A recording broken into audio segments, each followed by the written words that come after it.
काफी डिस्कशंस के बाद हम सब ने डिसाइड किया कि हम जा रहे हैं अपनी न्यू ट्रिप पर भगवान राम की नगरी अयोध्या। लेकिन सबसे बड़ा ट्विस्ट ये था कि हम सब ने मेरी न्यू कार से जाने का डिसाइड किया। हम सब बहुत ज्यादा एक्साइटेड थे क्योंकि कार से ही हमारी पहली जर्नी होने वाली थी। अगले दिन सुबह 5 बजे हम लोगों ने कानपुर से अयोध्या निकलने का प्लान बनाया। कानपुर से अयोध्या की दूरी लगभग 270 किलोमीटर है। 5 बजे का प्लान बनाने के बावजूद हम लगभग 11 बजे अपने घर से निकल पाए।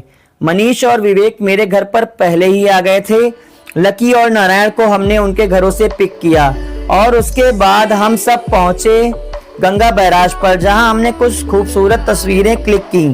गंगा बैराज से होते हुए हम पहुंचे शुक्लागंज और उसके बाद उन्नाव होते हुए हम पहुंचे लखनऊ बॉर्डर बंथरा पर।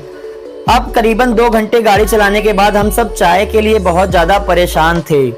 बंथरा पर ही एक बहुत फेमस ढाबा है जो कि न्यू प्रधान ढाबा के नाम से जाना जाता है। ये ढाबा अपनी चाय और रसगुल्ले के लिए बहुत ज्यादा फेमस है। हम सब ने वहाँ के लजीज रसगुल्ले और चाय पी और उसके बाद आगे की जर्नी के लिए डिसाइड किया कि हम पूर्वांचल एक्सप्रेसवे होते हुए जाएंगे। यकीन मानिए, पूर्वांचल एक्सप्रेसवे एक बहुत ही शानदार और खूबसूरत एक्सप्रेसवे है। लगभग 2 से ढाई घंटे चलने के बाद हमने फिर से स्टॉप लिया और इस एक्सप्रेसवे पे कुछ खूबसूरत तस्वीरें हम सब ने क्लिक की। फिर से चाय पीने के बाद हम निकल गए अयोध्या के लिए। शाम का करीबन 7:30 बज रहा था और हम अयोध्या के बॉर्डर पर एंटर कर चुके थे। हालांकि बाहरी वाहनों को यहाँ पर बॉर्डर पे ही रोक देते हैं, लेकिन हमारे पास वीआईपी पास था तो हम अंदर आराम से एंटर कर गए। यकीन मानिए, ये अयोध्या पहुँचते ही इतनी रोशनी देखी कि हम सब खुश हो गए अयोध्या को देखकर। अब अयोध्या की तस्वीर काफी बदल चुकी थी और धीरे से हमने अपनी गाड़ी अयोध्या राम जन्मभूमि के बगल में ही पार्क कर दी एक स्टैंड पर। हम सब पहले से ही डिसाइड कर चुके थे कि हमें रात में ही हनुमानगढ़ी के दर्शन करने हैं। अपनी गाड़ी से उतरकर हम सब ने हाथ पैर धुले, प्रसाद लिया और उसके बाद हम चल पड़े हनुमानगढ़ी मंदिर के दर्शन के लिए। हम सब बहुत भाग्यशाली थे क्योंकि रात का करीबन 9:30 बज रहा था और आरती का समय होने वाला था। मंदिर के गेट बंद ही होने वाले थे। बहुत ज़्यादा भीड़ होने के बावजूद हमें अंदर एंट्री मिल गई। उसके बाद हमने बहुत अच्छे से भगवान हनुमान जी के दर्शन किए और अच्छे से आरती ली। यकीन मानिए, आरती को लेते समय हम सब के अंदर बहुत ज़्यादा पॉजिटिव एनर्जी महसूस हो रही थी। दर्शन करने के बाद अब हम सबके पेट में चूहे दौड़ रहे थे क्योंकि लगभग 2 बजे के बाद से हमने खाना नहीं खाया था। अयोध्या अपने स्ट्रीट फूड और खाने के लिए भी बहुत ज़्यादा फेमस है और यकीन मानिए, जब हमने यहाँ का खाना खाया तो हमें ऐसा लगा भी कि खाना बहुत ज़्यादा टेस्टी और बहुत महंगा नहीं है। खाना खाने के बाद हम सबको अब आराम के लिए एक रूम की तलाश थी। थोड़ी देर ढूंढने के बाद हमें एक अच्छा सा होटल काफ़ी ठीक रेट पर मिल गया, जहां पर हमने एक रूम ले लिया। रूम पहुंचते ही हम सब दोस्तों ने बहुत ढेर सारी मस्ती की, बहुत ढेर सारी बातें की। अब लगभग रात का 2 बज रहा था और हमें सोना भी था क्योंकि अगले दिन सुबह 6 बजे हमको जल्दी ही निकलना था। अगले दिन सुबह 6 बजे जागने के बाद हम सब पहले ही डिसाइड कर चुके थे कि हम जाएंगे सरयू स्नान के लिए। उसके बाद हम राम जन्मभूमि के दर्शन करेंगे। 6 बजे के बाद हम सब उठकर जल्दी से सरयू घाट पर पहुंचे और वहां का नज़ारा देखने के बाद हम सब बहुत ज़्यादा खुश थे।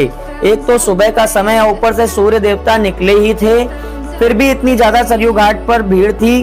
वहाँ भीड़ देखकर हम भी बहुत ज़्यादा एक्साइटेड थे नहाने के लिए। हम सब ने अपने कपड़े उतार कर रख दिए और हम सब भी जल्दी से घाट में नदी में कूद गए।